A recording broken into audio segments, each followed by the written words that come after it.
नाशिक महानगरपालिकेच्या प्रवेशद्वारावर घोषणाबाजी केल्यानंतर ठाकरेंच्या शिवसेनेचे नगरसेवक, महापौर आणि उपमहापौर यांच्या दालनामध्ये आता आंदोलन सुरू करण्यात आलं आहे।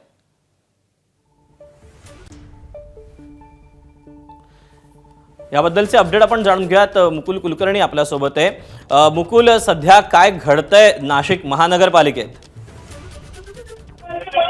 आपण बघतोय ठाकरेंच्या शिवसेनेचे नगरसेवक आक्रमक आहेत। ते आता महापौरांच्या दालनामध्ये आलेले आहेत।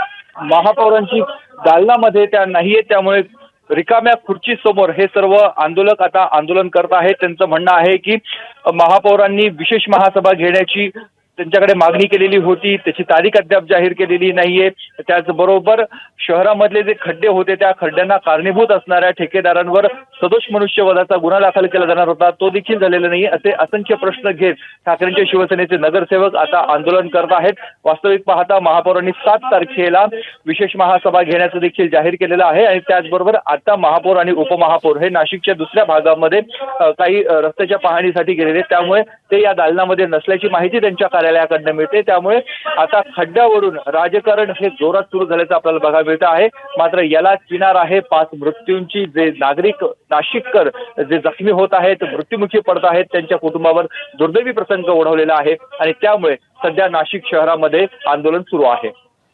आता हे जे आंदोलन करण्यात येते या सगळ्या संबंधीची जी माहिती आहे ती महापौरांपर्यंत पोहोचली आहे का?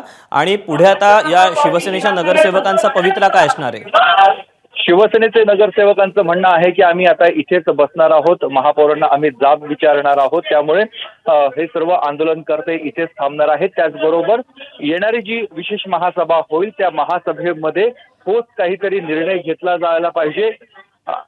जर तसा निर्णय घेतला नाही तर आम्ही जन आंदोलन उभारू, अशा स्वरूपाचा इशारा ठाकरेंच्या शिवसेनेच्या नगरसेवकांनी गटनेत्यांनी दिलेला आहे। अर्थातच महापौरांच्या दालनामध्ये हे सर्व आंदोलन चालू आहे, त्यामुळे त्यांच्या कार्यालयाकडनं काही ना काही माहिती महापौरांपर्यंत गेली असण्याची शक्यता आहे। मुकुल, धन्यवाद दिलेल्या सविस्तर माहितीबद्दल। एबीपी माझा, उघडा डोळे बघा नीट।